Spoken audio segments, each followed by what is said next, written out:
जय हिंद। देखिए नेपाल में क्या क्राइसिस हुआ है उसको समझते हैं, और इसका इंडिया पे क्या असर पड़ेगा, इस क्राइसिस का इंटरनल कारण क्या था, एक्सटर्नल कारण क्या था, और अचानक ऐसा क्यों हो गया, इसको समझते हैं हम लोग।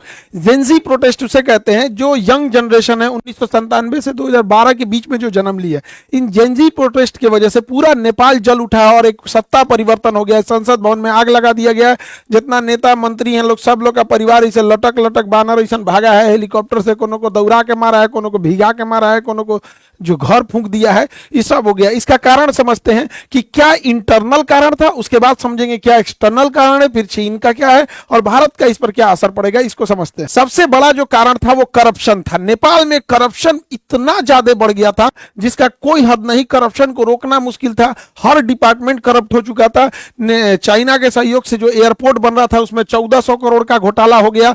ललिता निवास में घोटाला हुआ, गिरी बंधु में हो गया 54,000 करोड़ का घोटाला हुआ, और ओरिएंटल में हो गया 13,000 करोड़ का घोटाला। कोऑपरेटिव सोसाइटी में इसके लगभग 70,000 करोड़ का घोटाला हुआ। इसका मेडिकल हेल्थ इंफ्रास्ट्रक्चर एकदम पीछे है नेपाल का। एमआरआई और ये जो बड़े बड़े जो ये मशीनें हैं उसकी उपलब्धता एकदम नेपाल में कम है।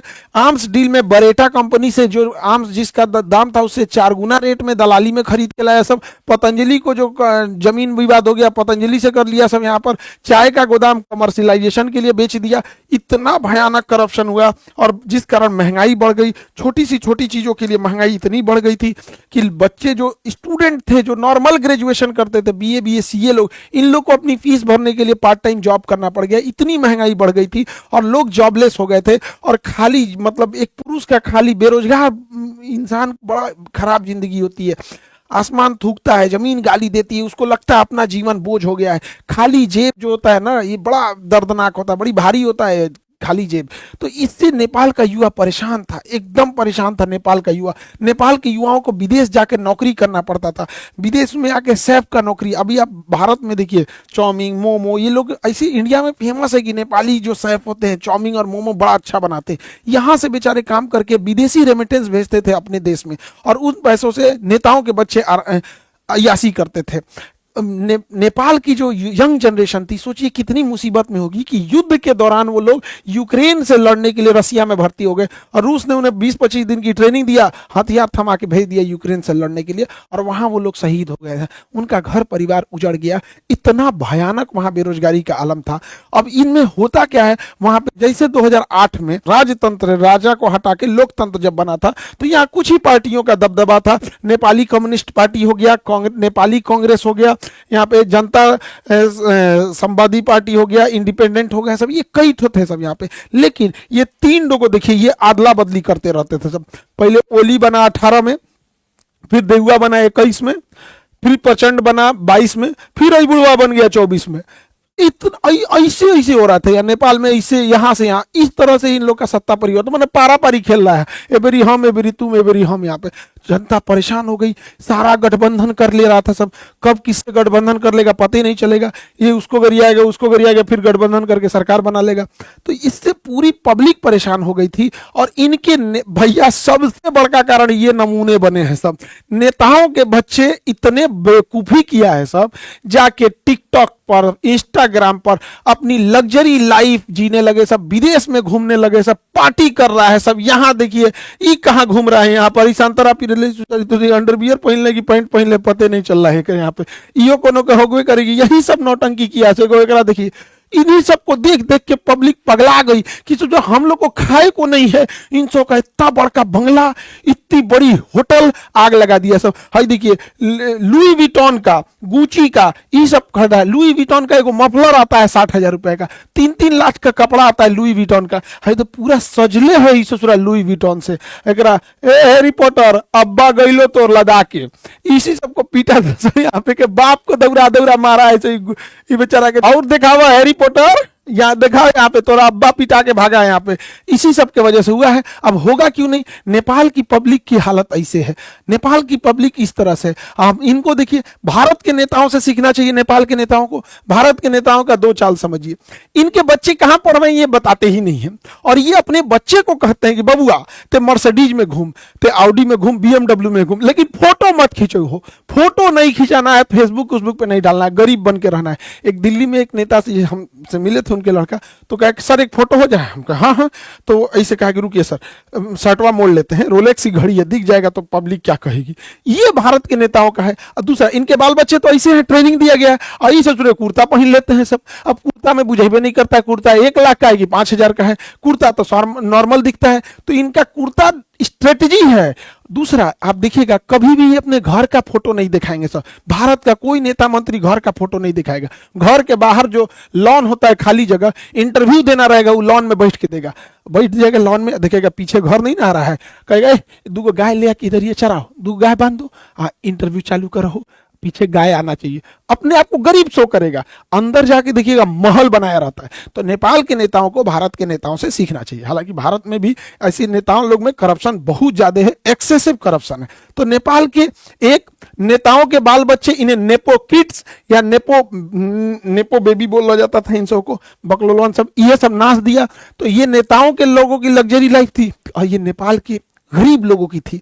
सोशल मीडिया पे इन नेताओं के इस रवैये को लोगों ने बढ़ चढ़ कर शेयर किया कि इन्होंने करप्शन के पैसे से विदेश में पढ़ रहे हैं, विदेश में घूम रहे हैं, विदेश में पार्टी कर रहे हैं, इनका इतना बढ़िया बढ़िया मकान है यहाँ पे। तो सोशल मीडिया पे ट्रेंड होने लगा, सोशल मीडिया इस पर तूल पकड़ने लगा, लोग बोलने लगे सोशल मीडिया पे।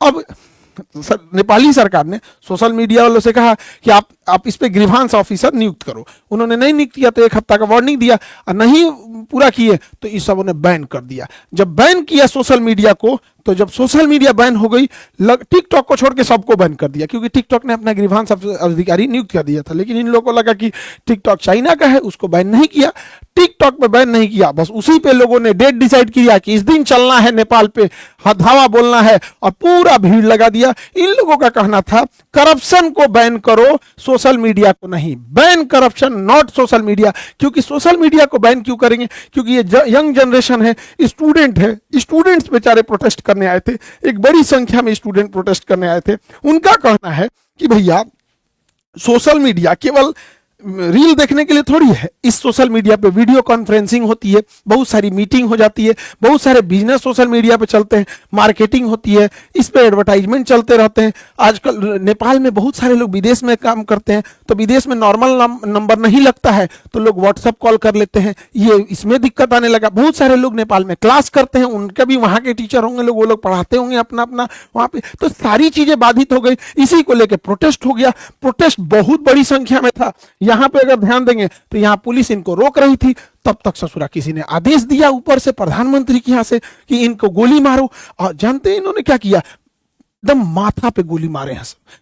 इन बच्चों को स्कूल यूनिफॉर्म पे माथा पे गोली मारा सब।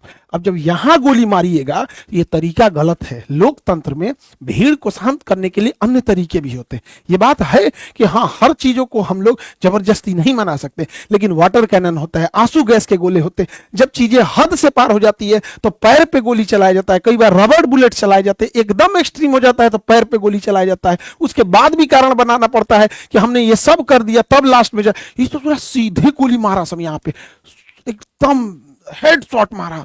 इसके वजह से जो लोग प्रोटेस्ट में नहीं भी उतरे थे, वो सब के सब लोग प्रोटेस्ट में उतर गए और कहें अब की बार तो ओली सरकार को उजाड़ देना है, करप्शन को खत्म ही कर देना है। लोगों ने ऑफिसेस तोड़ दिए, सब जगह तहस नहस कर दिया, संसद भवन को आग लगा दिया, कहा कि चट्टा यहीं से बैठ के करप्शन करता है सब, और यहां से नेताओं को इसे लदा लदा भागना पड़ा है। और समय रहते ये लोग ईमानदारी से काम किए रहते तो आज ये नौबत नहीं आई रहती। नेपाल से ये लोग भाग गए हैं, किसी को डुबा के मारा, लसरा के मारा, मूड़ी फोड़ दिया, कपार फोड़ दिया, को जिंदा जला दिया। ये सब पूरी तरह से नेपाल को तबाह तबाह कर दिया। नेपाल में एक हामी नेपाल करके एनजीओ था जो भूकंप के समय मदद कर रहा था। सूडान गुरुम इसको नेतृत्व कर रहे थे, और इधर एक काठमांडू का मेयर बालेन शाह, ये लोग इसको एक तरह से लीड कर रहे थे। हालांकि भीड़ इतनी ज्यादा हो गई और पुलिस की गोली वजह से ये घटना और ज्यादा उग्र हो गई। हालांकि इसे कंट्रोल करने का बहुत हद तक आंदोलन को कंट्रोल कर लिया गया है। सेना कमांड को संभाल चुकी है। सेना ने आदेश दिया जनरल ने कि आप सब लोग अपने इतने जगह पे लौटेंगे, और अभी के तौर पे अंतरिम सरकार सुशीला कार्की को दिया गया है। जिस तरह बांग्लादेश में दिया गया वहां पर यूनुस खान को, उसी तरह दिया गया यहाँ सुशीला कार्की को। ये भारत के बीएचयू यूनिवर्सिटी से पढ़ी थी, वहां पर चीफ जस्टिस रही, पहली महिला मुख्य न्यायाधीश रही। अभी इनके हाथों में अंतरिम सरकार है, बाद में ये लोग इलेक्शन करेंगे। अब ये खुद ही कंफ्यूजन में है कि राजशाही नहीं था कि इलेक्शन कराया जाए। एकदम परेशान है लोग, नेपाल की स्थिति एकदम गड़बड़ है। कुछ चीजें नेपाल में गड़बड़ हुई हैं जो नेपाल के क्रांतिकारियों को नहीं करना चाहिए था। पहला कि इन्होंने सुप्रीम कोर्ट की बिल्डिंग जला दी, उसमें सारे डॉक्यूमेंट जल गए। कौन नेता करप्ट था ये भी खत्म हो गया, कोई ठीक नहीं, ससुरा नेता में जलवा दिया होगा सब कि बाकी में नया सरकार आएगी तो हमारा फाइल निकलवाएगी, जल गया यहाँ पे। दूसरा गलती क्या कि इन्होंने जेल तोड़ के 13,000 से ज्यादा कैदियों को रिहा कर दिया। अब जो कैदी रिहा हुए हैं सब, भारत में आने का तो वीजा नहीं मिलता है, उसको पूरा भारत में घुस जाएगा सब। अगर भारत में नहीं भी घुसा सब तो कैदी था सब ना, उसको नहीं छोड़ाना चाहिए। हाँ, राजनीतिक कैदी रहते तो समझ में आता है, क्रिमिनल्स को काहे छोड़ा दिए यहाँ पे। पुलिस ने मास सरेंडर किया, लोग पुलिस को मारे। पुलिस तो खैर करप्शन कर, गोली चलाएंगे लोग तो पब्लिक छोड़ देगी, माथा पे गोली चलाएंगे पुलिस, उसके बाद कहेंगे भाई आदेश आ रहा है तो आप हवाई फायरिंग कीजिए, आंसू गैस मारिए, मारेंगे गोली तो पिटाएंगे कहीं नहीं, पिटा गए यहाँ पे। लेकिन इससे भारत को क्या हुआ, भारत को एक लॉस लगा। अनस्टेबल नेपाल कभी भी भारत के लिए ठीक नहीं है। दूसरा, भारत सरकार अभी काला पानी लेपुलेख विवाद चल रहा है, आप अब नेक्स्ट वीडियो उस पर बना देंगे ताकि आप लोग को ज्यादा क्लियर समझ में आ जाए। लेकिन एक बड़ा दुख के साथ ये कहना पड़ता है ना, नेपाल भाइयों लोगों को भी समझना चाहिए, एक ऐसा ट्रेंड बन गया है नेपाल में, हम लोग जान भी दे देंगे ना तो नेपालियों को लगेगा कि भारत हम लोग के लिए खिलाफ है। उनको चाइना ही अच्छा लगता है। हम लोग को क्या ही कर सकते हैं उन लोग के लिए, नेपाल के लिए क्या नहीं किए हम लोग। लेकिन उनको, नेपालियों के दिल में बैठा है कि भारत ही खराब है सब। यहाँ पे ऐसा नहीं करना चाहिए। हमारा रोटी और बेटी से रिश्ता है। हमारे यहाँ आज भी शादियां बिहार नेपाल और बिहार यूपी जो एरिया सटता है वहां से हो जाती है। लेकिन ये नेपाल खराबी, क्योंकि वहाँ माओवादी हो गए या फिर जो चीन का प्रभाव है वो बहुत ज़्यादा हो गया। ये भारत के लिए अच्छी बात नहीं है। कूटनीतिक हार एक तरह से कहिए, या फिर हम लोग फंसते जा रहे हैं, ये नहीं होना चाहिए। इस पे भारत को सोचना चाहिए। इसके पीछे कारण भी क्या है, भारत सरकार को अमेरिका और वेस्टर्न द्वारा चलाए गए एनजीओ पे कड़ी नजर रखनी चाहिए, क्योंकि ये एनजीओ सरकार कम से कम 50 देशों की सरकार गिरा चुके हैं सब। अब जैसे यहाँ ही देखिए हामी नेपाल, ये किसके किसके सहयोग से, जैसे अमेरिका के ओपन सोसाइटी हो गया, फ्रीडम हाउस हो गया, फोर्ड फाउंडेशन हो गया, ये सब सरकार मतलब मदद करते हैं, बट इनका हिडन कुछ ना कुछ अंडर से टारगेट कुछ रहता है। तो गवर्नमेंट की एजेंसीज को इस पर नजर रखनी चाहिए। अभी जो नेपाल में हुआ है, हामी नेपाली जो ये संगठन था, इसमें शंकर ग्रुप, इन्फिनिटी ग्रुप और बरबरा फाउंडेशन ने फाइनेंशियल हेल्प किया था, और इतनी बड़ी हुजूम को एक साथ ले आकर इन्होंने किया। और आज एक देखिए कैसी गवर्नमेंट वहां बैठे बनेगी, इसका कोई ठीक नहीं है। अमेरिका जो है और वेस्टर्न कंट्री ने पूरी मिडिल ईस्ट को बर्बाद कर दिया है सब। इराक से लेके ईरान, सीरिया, अफगानिस्तान, यमन, सब तबाह कर दिया है सब। अब जब इसको पूरी तरह तबाह कर दिया है सब, तो जहां से मन वहां से पेट्रोल लेके चल जाता है। हम लोग को पेट्रोल मिलता है महंगा, और ये सब मार धार के अपने चमचा सरकार को बना देता है सब। किसी को बना देगा सब, अयोग्य व्यक्ति को कहेगा 50% हम ले जाएंगे, तो यहाँ बर्बाद के। अब इनकी नजर एशिया पे है, इधर श्रीलंका, बांग्लादेश, म्यांमार, नेपाल, पाकिस्तान, इसको अब अनस्टेबल करना चाहते हैं सब। ये सोशल मीडिया और किस तरह से ये काम करते हैं सब एनजीओ की मदद से, इसको समझने की जरूरत है। देखिए, सर्बिया एक देश था, सन 2000 में सर्बिया रसिया का फेवर करता था। 2000 में बुलडोजर क्रांति लाया सब, और सर्बिया की सरकार को कहा सब कि सरकार करप्ट है, ये है वो है, एक नैरेटिव सेट किया, सरकार को गिरा दिया। अभी जो सरकार है वो अमेरिका की फेवर की है, रूस की फेवर की नहीं है। उसी तरह जॉर्जिया एक है, जॉर्जिया उसी के पास है, सर्बिया की साइड में जॉर्जिया। 2003 में जॉर्जिया में रोज रेवोल्यूशन लेके चले आए सर। रोज रेवोल्यूशन में क्या था, जॉर्जिया जो था रसिया के फेवर में था। तो ये अमेरिका वगैरह सोशल मीडिया, और ये उस समय तो मतलब इतना नहीं था सोशल मीडिया 2003 में, लेकिन एनजीओ वगैरह की मदद से इस सब ने क्या किया, वहां पर रोज रेवोल्यूशन लाया और सरकार को गिरा दिया। अभी जो सरकार है वो अमेरिका के फेवर में है। उसी तरह से देखेंगे यूक्रेन में 2004 में ऑरेंज रिवोल्यूशन ले दिया और कहा कि हम लोग यूरोप में मिलना चाहते हैं, रसिया में नहीं, रसिया को कमजोर करने के लिए। फिर 2014 में यूरोपीय मेडन आंदोलन किया गया, पेट्रो यानुकोविच को यहां से डिथ्रोन किया गया। उसी समय क्रीमिया रसिया ने कब्जा कर लिया था। अभी की जो जनरेशन है उसको इतना पुराना नहीं याद आता है, लेकिन अभी उसी सब के वजह से अभी भी यूक्रेन में लड़ाई चल रही है। देखिए, जो जो सरकार रसिया के फेवर में थी, कैसे कैसे अमेरिका ने गिराया है। ऐसे ही 2011 में अरब क्रांति शुरू होती है ट्यूनीशिया से, ट्यूनीशिया की सरकार को उखाड़ फेंका जाता है, अरब क्रांति। और अरब क्रांति देखते देखते अफ्रीका से पूरे अरब में फैल गई। अरब क्रांति में लीबिया में मोअम्मर गद्दाफी को उड़ा दिया गया क्योंकि यह रूस का फेवर में था। इजिप्शियन गवर्नमेंट को उड़ा दिया गया, हुस्नी मुबारक को, क्योंकि ये रूस के फेवर में था। सीरिया में बशर अल असद को उड़ा दिया गया क्योंकि रूस के फेवर में था। यमन से शेख अब्दुल्ला साले को उड़ा दिया गया क्योंकि यह रसिया के फेवर में था। ये सब अमेरिका की चाल है। अभी भी नहीं समझ में आएगा तो बहुत दिक्कत हो जाएगा। ये सोशल मीडिया हम 20 बार कहते हैं, इस पर इंडिया का अपना कमांड होना चाहिए, नहीं तो फिर हम लोग मुख्य दर्शक बन के ऐसे ही देखते रहेंगे। 2021 में म्यांमार में क्या हुआ? म्यांमार में सरकार हटा दिया गया आंग सान सू की, ये भारत के फेवर में थी, और यहाँ जुम्टा की सरकार बना दिया गया, सैन्य तानाशाही जुम्टा की। हुआ क्या? 2017 से 2021 तक म्यांमार से रोहिंग्या भारत में घुस गए। आज रोहिंग्या भारत की एक बड़ी समस्या बन चुके हैं। लेकिन अभी बताइए, इलाज से अच्छा बचाव होता है। यहाँ स्टेबल रहता तो भेज सकते थे, अभी कहाँ भेजेंगे इन सबको? भारत की एक बड़ी समस्या बन चुकी है रोहिंग्या यहाँ पे। वैसे ही 2022 में आप देखिए श्रीलंका में हमारी जो फेवर की सरकार थी, अभी चाइना की फेवर की सरकार आ गई है, हटा दिया गया। उसी तरह आप देखे होंगे यहाँ पे मालदीव में यही हो गया। आप पाकिस्तान में देखिए 2022 में इमरान खान, चचवा मेरा, इसको इमरान खान को डिथ्रोन कर दिया। सब क्या आरोप लगाया सब कि इन्होंने जो गिफ्ट मिला था उसे तोहफा में रखना चाहिए था तो पर्सनल यूज कर लिया। दूसरा, इन्होंने जो दूसरी शादी की थी तो तलाक के बीच में इद्दत का जो टाइम दिया जाता है लगभग 3 महीना, वो पूरा नहीं किया तो शादी टाइम से पहले कर दिया। उसकी वजह से जेल में डाल दिया और जेल में बेचारे का रेप कर दिया गया। एगो मेजर इसका रेप कर दिया, बेचारा का बर्बाद हो गया इमरान खान। हालांकि इमरान खान जो था आतंकवाद को पसंद नहीं करता था, लेकिन है जो आसिम मुनीरवा बैठल है ना चोट्टा, ये बहुत खतरनाक है। पहलगाम अटैक वही कराया था। मेरे कहने का मतलब है कि देश सर्वोपरि रहना चाहिए। समझिए दूसरों की गलतियों से, वो देखिए जो नहीं देख पा रहे हैं। ये सोशल मीडिया से केवल वो नहीं है, किस तरह से बर्बाद कर रही है चीजों को, उसको समझने की जरूरत है। 2024 में बांग्लादेश में एक टेलीग्राम, मामूली टेलीग्राम कैसे इतना बड़ा विद्रोह खड़ा करके होता है और शेख हसीना को वहां से हटा देता है। वहां पे सरकार आ जाती है, वहां के माइनॉरिटी कम्युनिटीज को, ज्यादातर माइनॉरिटी में वहां हिंदू ही हैं, उनको जला के हथौड़ी से न पूरा आंख फोड़ फोड़ के मार दिया। सब हम लोग देखते रह गए। क्या कर लिए? कैंडल जला लेंगे लोग। हम लोग को सचेत होने की जरूरत है क्योंकि ये सब स्लीपर सेल का काम करते हैं सब। यहाँ पे इतनी ज्यादा डिपेंडेंसी भारत की हो गई है इनके ऊपर जिसका कोई हद नहीं। गूगल का केवल एक चीज नहीं है, गूगल का यूट्यूब है जिसपे आप हमको देख रहे हैं, ये गूगल का, इसी का प्ले स्टोर है जिसपे से आप जोमेटो, आप यूपीआई हेन डाउनलोड करते हैं। इससे नहीं डाउनलोड करेंगे तो क्रोम से करेंगे, तो दोनों तो भैया एक है। यहाँ पे मेल किससे करिएगा? आप कोई भी नया एप्लीकेशन रहेगा मेल करना पड़ेगा, ये भी इसी का है। अब सब छोड़िए ना, मोबाइलवा तो एंड्रॉइड है, मोबाइल सैमसंग का लीजिए, वीवो का लीजिए, किसी को लीजिए, लेकिन उसके अंदर जो सॉफ्टवेयर है वो एंड्रॉइड है। एंड्रॉइड किसका है? इसी गूगल का है।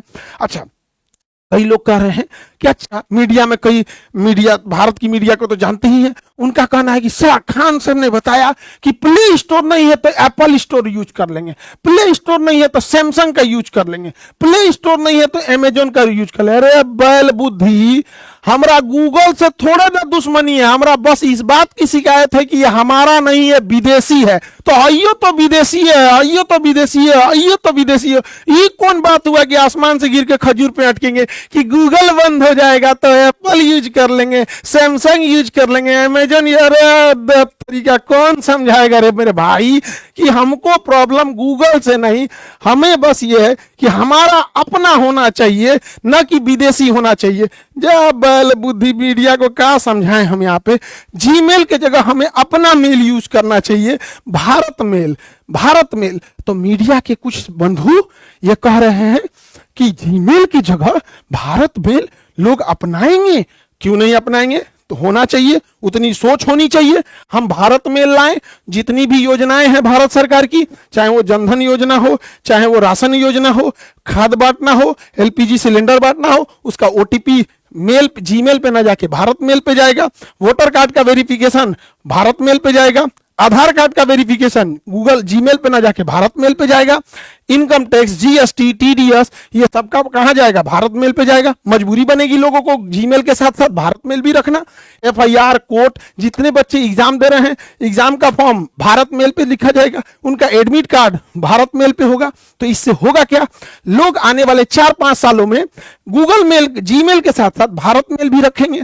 तो पहले पैरेलल रखना चालू किएंगे, उसके बाद धीरे धीरे शिफ्ट कर देंगे। सोच होनी चाहिए। अब हाथ पे हाथ रख के रहेंगे, अरे नहीं हम ऐसा नहीं करेंगे। अरे भैया, मोदी जी ने एक बार बोल दिया था मालदीप ना जाके लक्षद्वीप जाओ, मालदीप की अर्थव्यवस्था हिल गई थी। मोदी जी ने एक बार बोला था थाली बजाओ, पूरा देश थाली बजा दिया था। तो पूरा देश जीमेल की जगह पे इसके नहीं शिफ्ट होगा? उतना होना चाहिए। अजीब हाल है भैया। देश प्रेम बड़ा होता है, सरकार प्रेम नहीं, दोनों में अंतर होता है यहाँ पर। तो देश सर्वोपरि होना चाहिए। हमारा झुकाव जाति धर्म राजनीति पार्टी से ऊपर उठ के हमारा झुकाव देश के प्रति होना चाहिए। हम यहां भी कहते हैं कि हमारा खुद का एप्लीकेशन है खान ग्लोबल स्टडी, जिसपे 15 मिलियन बच्चे पढ़ते हैं। एप्लीकेशन, यूट्यूब नहीं, एप्लीकेशन। वो एप्लीकेशन प्ले स्टोर पे। यदि भारत सरकार अपना भारत प्ले स्टोर बनाती है, हम पहले शिक्षक होंगे कि हम इस 15 मिलियन को छोड़कर उस पे चले जाएंगे, क्योंकि यह हमेशा हम लोगों को ब्लैकमेल करता है कि 30% एक्स्ट्रा चार्ज लेंगे। पूरे भारत के शिक्षकों से कहते हैं कि आप लोग बताइए, क्या इस बात का यह धमकी नहीं देता है गूगल? हम लोग इसको छोड़ेंगे, ये हमारी जिम्मेदारी होती है, देश के प्रति हमारी जिम्मेदारी होती है।